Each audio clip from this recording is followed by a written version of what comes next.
Like, it's not huge, it's not giving huge, but it's giving like big.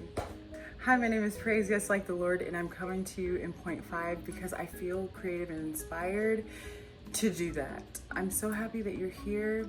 Did I just say my name? I think I said my name. Hi, my name is Praise, yes, like the Lord, and I'm coming to you live and direct from my living room. Excuse the arm of my chair. Somehow, some way, I managed to lose my tripod, but I'm gonna find it, and when I do, we'll fix this whole setup. But until then, welcome. I'm so happy you're here. I'm so happy to see you. And if you're new here, welcome. I hope that you stay. Today, we are talking about something that is so near and dear to my heart, post-mother flipping partum. I have been through postpartum now 3 times. This is my 3rd go around. And when I tell you that the first time traumatized me so profoundly that I never wanted to have another child ever again, but God had other plans. In fact, his plans are not our plans, his ways are not our ways, we know that, but something about the fact that pregnancy was such a jarring experience, coupled with the fact that postpartum wrecked me, I really didn't think, not that he didn't know what he was doing, but that he was kind of out to get me. And I want you to know that all the things that were experienced at that time brought me here so that I'll be able to have the bandwidth, the experience, the depth to help you.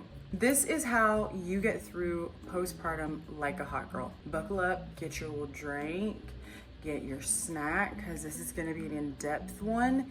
And I want you to know that I'm not a licensed medical professional by any means. Consult your doctor should you need to, and should you get to the point where you feel like you should, or maybe you don't feel like you should, still do, because sometimes we forget to tend to ourselves. Before I even progress, I want to say that all that I'm telling you is based on my own experiences. If none of it resonates, I'm so sorry, but I'm still glad that you're hanging out with me.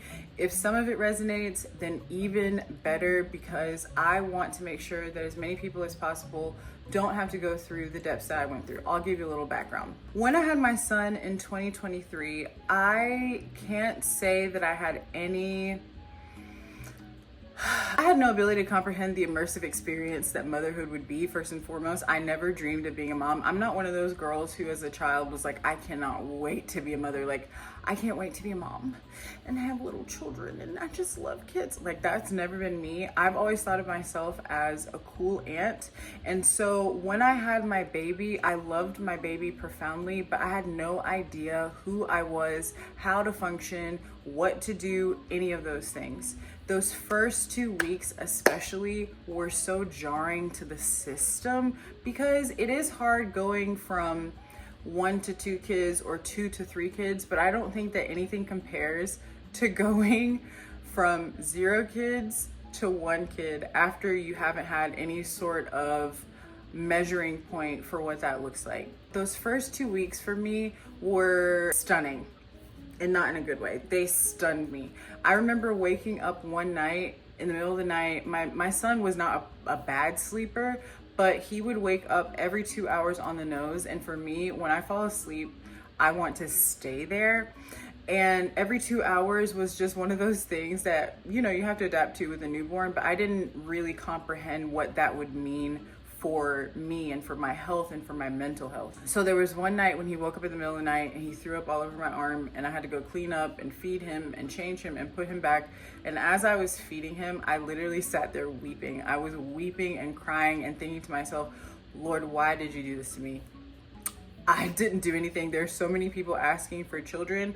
I don't know why you gave this child to me. I'm not even really built like a mom, so why? And I cried, and it was good that I cried, and it's good that I continued crying for months and months and months, because I had really bad postpartum depression, and I didn't know that that's what it was until one beautiful January night in the middle of the great state of Minnesota. I found myself on my balcony. At that time, we were living in a condo.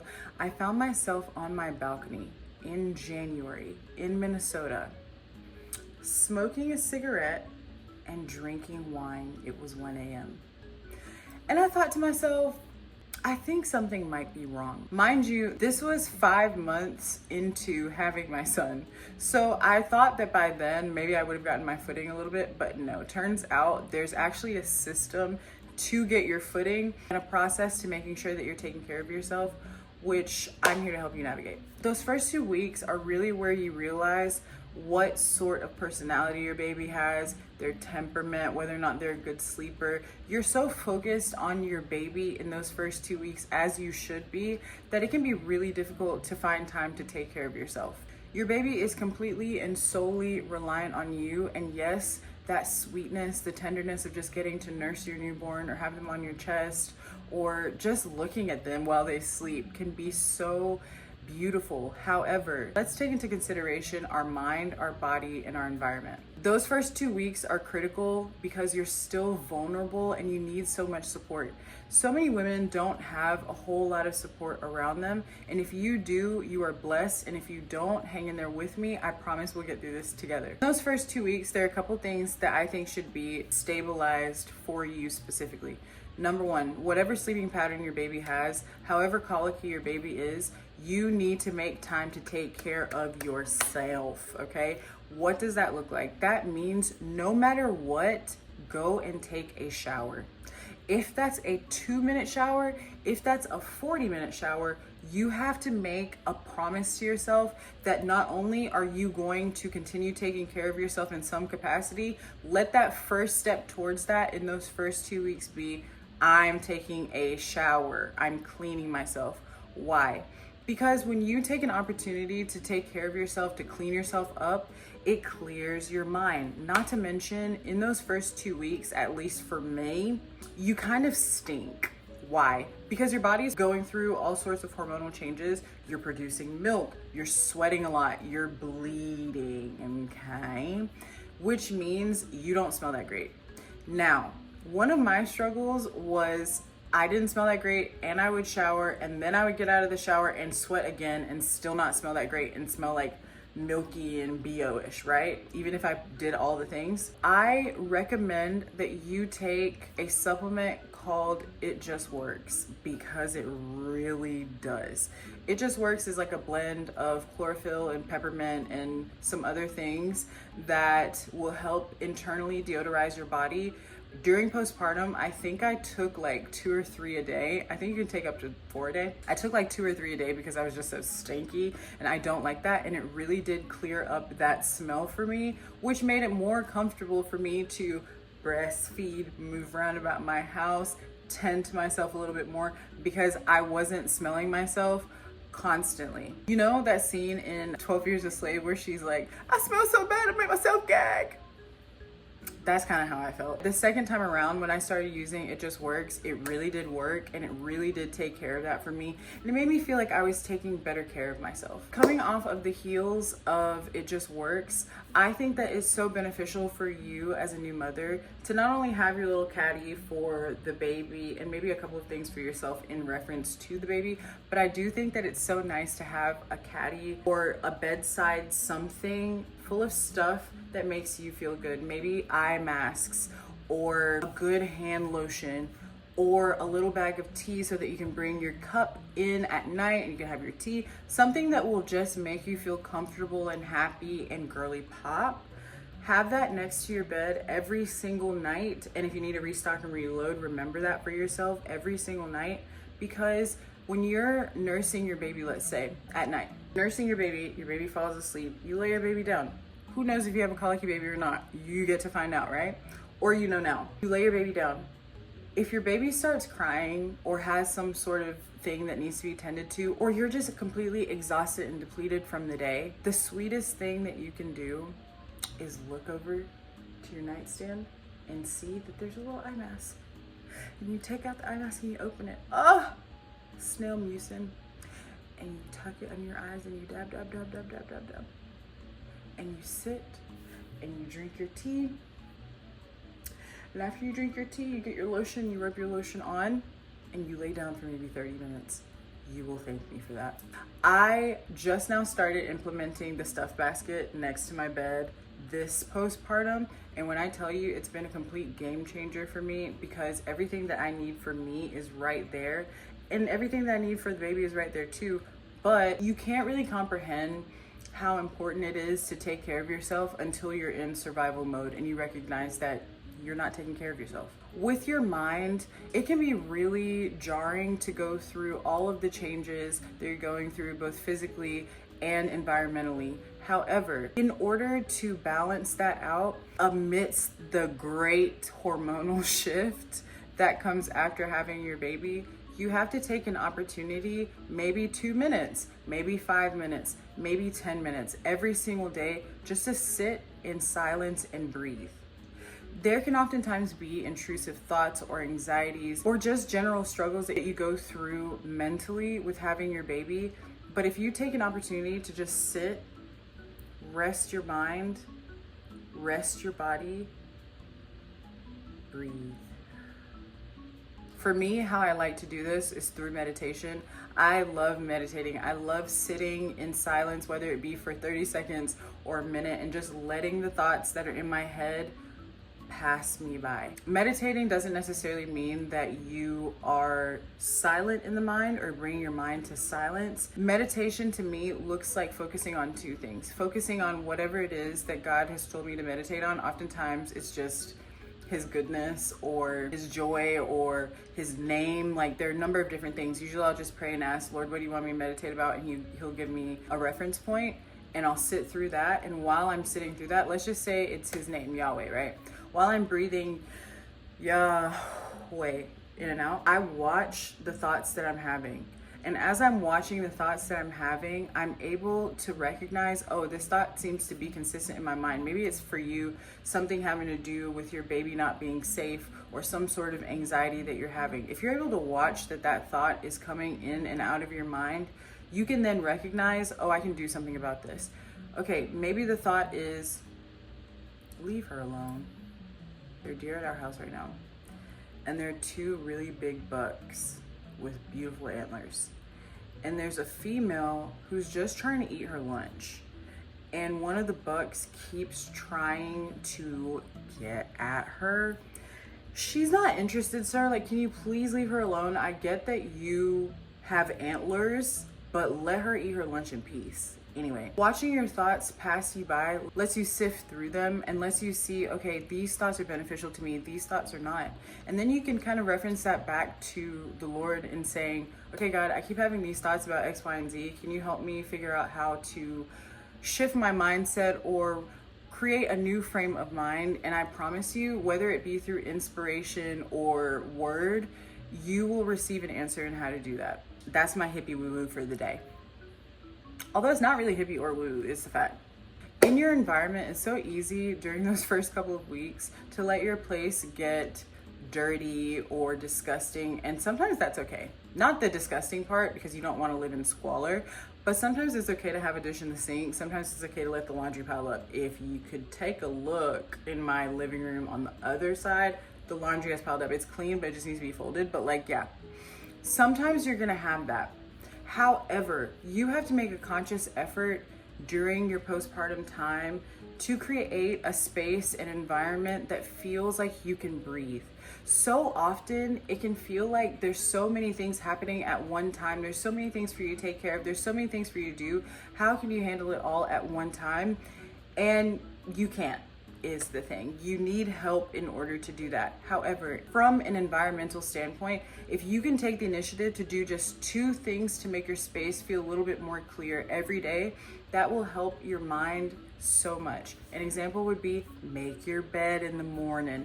Let's say in those 2 weeks you're just in bed in the morning, fine. Go take your shower, pick up any clothes that might be on the floor, get back in bed. Okay, if you can just do a couple of things those first couple of weeks just to get into the flow of tending to your mind, your body, and your environment, those things will compound and build off of each other. This was also a supreme game changer, and it's so simple, but go outside. Even if it's wintertime, make it a priority to go outside at least 3 days a week. Just outside, in nature, no phone. Or phone on silent or whatever. Make sure that you get an opportunity to let the sun hit your face, to breathe the air outside. Sometimes it's fresh, sometimes it's not, depending on what city you live in. But make sure that you give yourself an opportunity to get outside, to breathe fresh air, to hear outdoor noises. Sometimes your home can be filled with so much energy that you can't quite process. But when you have a big, bright, open sky above your head, you can think more clearly and focus and readapt and enjoy life and take care of yourself. We're little people plants, okay? As people plants, we really don't recognize the importance of sunshine, fresh air, a little bit of rain sometimes, water. We don't recognize that until we're in a space of survival. We're just trying to get to the next moment.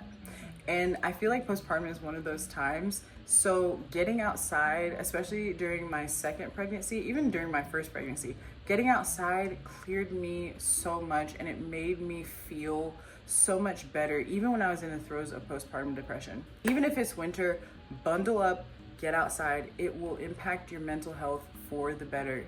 One of the things that people also didn't tell me, and that I should have had more recognition of my first postpartum experience, was the fact that my identity was so important to me, as I was prior to having a baby, that I had to mourn the death of praise past, okay? As a hot girl, I think it's critical for us to release the emotional baggage that we have. And during that time, I didn't necessarily let myself do that. I did feel that. I'm sure I expressed it unendingly, but I didn't necessarily give myself the opportunity to mourn myself, because it was like, well, where did you go? You're here. You'll be back to you in no time. But the reality is, it's a huge shift, and it's a huge mental shift to become a mother or to expand your family. So if you have a space that just feels like you can't quite, like you just feel stuck internally, my method of processing is to allow yourself a period of mourning, like if you're going through a breakup or a really intense emotional situation. Allow yourself to mourn. And in that mourning, allow yourself to eat ice cream. Allow yourself to watch rom-coms. Allow yourself to cry. Suggested a minimum of 20 minutes so that the tears feel like they've actually made their way out of your body completely. I'm even about to cry now because I needed to hear that from myself at that time. I needed to know that it was okay to mourn. I needed to know that that mourning didn't mean that I didn't love my new baby or I didn't appreciate being a mother. I needed to know that that mourning was a part of coming into this new experience, into this new identity, into this new embracing of a new part of praise that I had never met yet. And the same goes for you. Maybe you feel like, oh, but I'm a hot girl. I shouldn't feel stinky and uncomfortable in my body. I should be fitting into my clothes. I should be able to move and have my being as I have had it.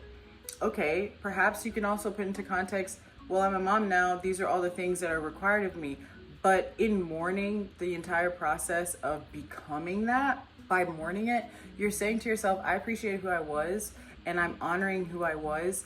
And once I get over this, I can then embrace who I am becoming. Because the reality is, who you're becoming when you expand into motherhood is even more profound, even more electric, even sexier, even hotter than who you once were, rest assured.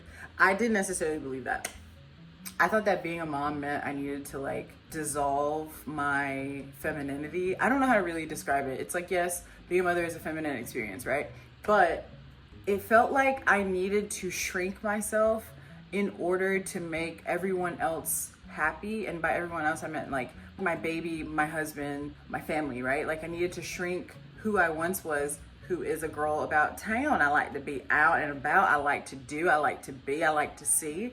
And I feel like I needed to shrink that. But the reality is, once I gave myself an opportunity to mourn who I thought was the best me and come into a me that is so much more, I really came to respect myself. And I think that you should give yourself an opportunity to mourn the yous of old and to start embracing this new beautiful experience. Again, all of this is a journey. It's not happening overnight, but at least you have these tools to help you when you reach the points that I'm mentioning.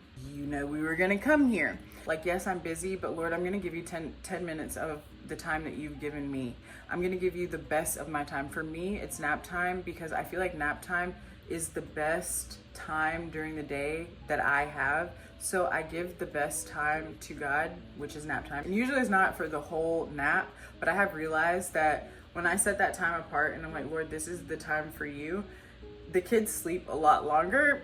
The kids sleep a lot longer, and I'm then able to have more time for myself. And when I neglect that time, then it seems like, I don't know, it's super chaotic. Yesterday is a really great example of me not really prioritizing my time in prayer, or just, you know, communing with God. And I paid the price for that. And I'm not saying that God did that, but I am saying that when I'm intentional about that, it's like the entire spiritual atmosphere in my home, in my body, in my mind is shifted. And it really allows me to see why I'm here, and the purposes I'm here, and the reasons for the hard days, and all these different things that I'm navigating in my journey. And I suggest that you do the same, because there's no one that can nurture you and pour into your cup and make you feel full and make you feel grateful and remind you of why you're even here and doing this, like the one who created you. Correct. Anyway, I'm so happy that you're here. I'm so happy that we were able to chat. I'm so happy that you stayed for this entire video. If you haven't yet, please be sure to like and subscribe, and I will see you soon, because next time we will be embarking on the girthy part. There's a reason for that, and we'll get into that next time. But until then, glad you were here. Happy to see you, and can't wait to see you again. Love you. Bye.